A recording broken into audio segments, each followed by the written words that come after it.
كاملين سقنا الخبار هذيك الطائره اللي طاحت البارح نواحي ديال فاس، وكنحمد الله ونشكروه انها ما كانش فيها خسائر بشريه. هذا الفيديو درناه على الراعي اللي كان حاضر اللحظات اللي طاحت فيها الطائره، اللي حتى هو من بين المصابين اللي فقد فيها الاسبوع ديالو، مع العلم انه دار واحد العمل بطولي، نسى الضربه اللي جات فيه ونسى الصدمه ديال الطائره كطيح في جنبه، ومشى كيجري باش ينقذ هذيك السيده اللي كانت مع البيلوت والمساعد ديالها. اسمع، ماشي ضحك، ماشي قصه، ماشي نكته، هذه قصه واقعيه.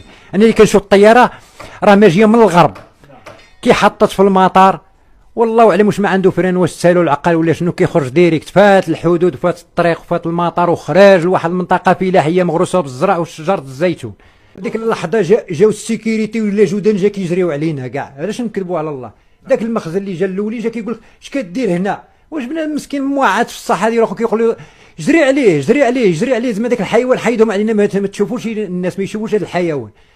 الحيوان خلقه الله وداك الشيء باش كنعيشوا. انت طبت بالحريق وتجبد هكذا في الزرع وقوى البشر وقوى المخزن، عاد بانت لومبيلونس ماجي. واحد لومبيلونس دات دوك جوج الشيافر بوحدهم، ولومبيلونس داتني انا وديك البنيته اللي كانت في الطياره، داونا المركب من دا هادشي اللي شافت العين ديالي. ما خرجت من المركب حتى لوحده الليل، لوحده هو هذا الصباح الاولي. سعى والله السلامه والله ينجينا من الشر، والحمد لله على لطف الله. هادشي اللي نقول، والحمد لله على لطف الله. وهذا الشيء هذا ماشي ديال الضحك، وهذا الشيء هذا ماشي ديال الشيء هذا كنقولوا اللي شافت عيننا واللي وقع لنا، والحمد لله من هذه الحادثه ومن هذه الفجعه هذه. راه صدمه